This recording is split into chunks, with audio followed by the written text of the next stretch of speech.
আসসালামু আলাইকুম, আমি এস এম ইব্রাহিম হোসেন। আজকে আমরা শিখব HTML কমেন্ট।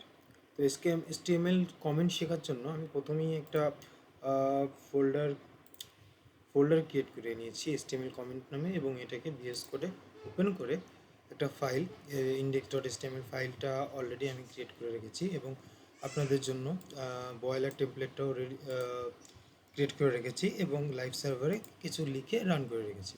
এখন আমরা যদি HTML কমেন্টের কথা বলতে যাই, তো HTML কমেন্টটা আসলে কি? প্রথমে আমরা আসলে চিন্তা করি কমেন্ট আসলে কি।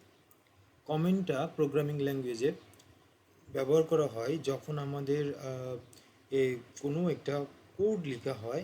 ওই কোডগুলো যেমন আমাদের স্টেপ বাই স্টেপ উপর থেকে নিচ পর্যন্ত এক্সিকিউট হয়ে থাকে লাইন বাই লাইন, কিন্তু আমরা যখন কোনো একটা কমেন্ট ইউজ করি তখন ওই কমেন্টটা আমাদের ব্রাউজার যদিও দেখে কিন্তু ওইটাকে সে ইগনোর করে যায়। তো এটা আমরা কিভাবে করব কমেন্টটা? তো কমেন্ট করার জন্য আমাদের কিছু নিয়ম রয়েছে। যেমন HTML এ যদি আমরা কমেন্ট করতে চাই তখন আমাদের অ্যাঙ্গেল ইউজ করে, যদি আমরা এক্সক্লেমেটরি চিহ্ন ইউজ করে দুইটা ড্যাশ ব্যবহার করি, এবং পরবর্তীতে ক্লোজিংয়ের জন্য দুইটা ড্যাশ আর অ্যাঙ্গেল ইউজ করতে হবে, এবং এর মাঝে যদি আমরা কিছু লিখি, যেমন this is for understanding, this is for no comment.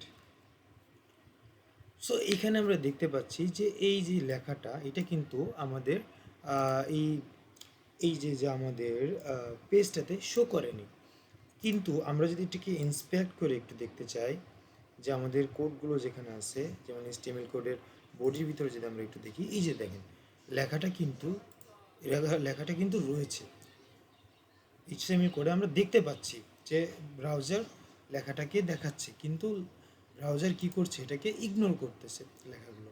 তো আসলে এখন আমরা জানবো যে কেন আমরা কমেন্টগুলো ইউজ করি। বিভিন্ন কোম্পানি পারপাসে এবং কোড বোঝার সুবিধার জন্য আমরা কমেন্টগুলো ইউজ করে থাকি। যেমন আমাদের বিভিন্ন সেকশন থাকে আমাদের একটা ওয়েবসাইটে, তো ওই ওয়েবসাইটের সেকশনগুলোকে বোঝার জন্য, যেমন আমরা যদি একটা কোনো একটা সাইট দেখি তখন খুব সহজে বুঝতে পারবো। যে কোনো একটা সাইট, মনে করেন আমি প্রথম আলোতে যদি যাই, এই যে প্রথম আলোটাকে যখনই আমরা ওপেন করব, জাস্ট এইভাবেই যদি একটু দেখার চেষ্টা করি, সো এখানে দেখা যাচ্ছে আমাদের এইটা হলো আমাদের ওয়েবসাইট, এবং ওয়েবসাইটটাতে কয়েকটা পার্ট রয়েছে, ভাগ রয়েছে। যেমন প্রথম পার্টটা যদি আমরা দেখি, এটাকে সাধারণত আমরা হেডার পার্ট বলে দেখি, এবং এখানে একটা লোগো দেখা যাচ্ছে। সো যদি আমরা এটাকে হেডার পার্ট হিসেবে তুলনা করি, এবং তারপরে যদি এটাকে আমরা ব্যানার পার্ট বলি, এভাবে করে একদম সবার শেষে আমাদের একটা ওয়েব পেজের ফুটার পার্ট থাকে।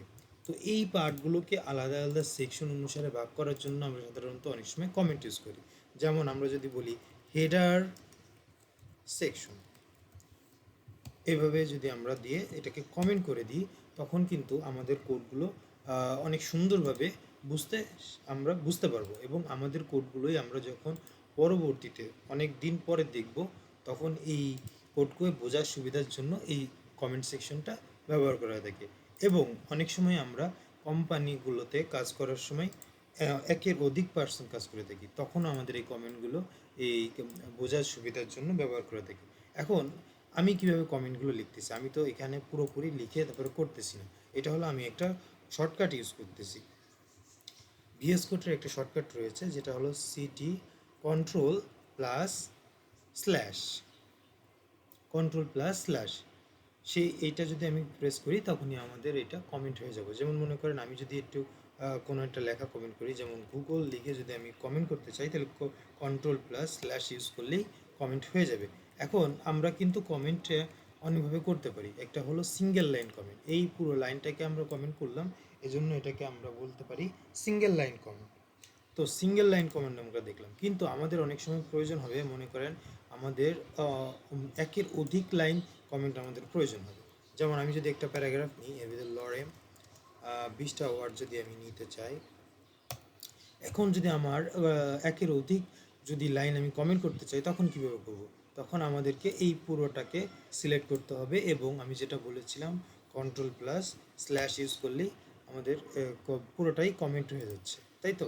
আবার যদি আমরা একটা ওয়ার্ডকে কমেন্ট করতে চাই তখন আমরা কি করব? তখন আমরা এই যে একটা ওয়ার্ড, এই ওয়ার্ডটাকে সিলেক্ট করে যদি আমি কমেন্ট করতে চাই তখন আমি এই ওয়ার্ডটাকে কেটে দিব। কেটে দেওয়ার পর আমাদের যে কমেন্টের এটা আছে, শর্টকাটটা আছে, সেটা ইউজ করতে পারি। এটাকে কেটে এইখানে ইউজ করব, দেন এখান থেকে এটাকে কেটে যদি এখানে ইউজ করি তখন আমরা এই ওয়ার্ডটাকে শুধু কমেন্ট করতে পারি। তো দ্যাটস মিন ওপেনিং ট্যাগ কমেন্টসের এবং ক্লোজিং ট্যাগ ক্লোজের ইউজ করে যদি আমার এর মাঝে কন্টেন্ট ইউজ করি সেই লেখাটা আর ব্রাউজারে শো করবে না। এটাই হলো আমাদের কমেন্ট।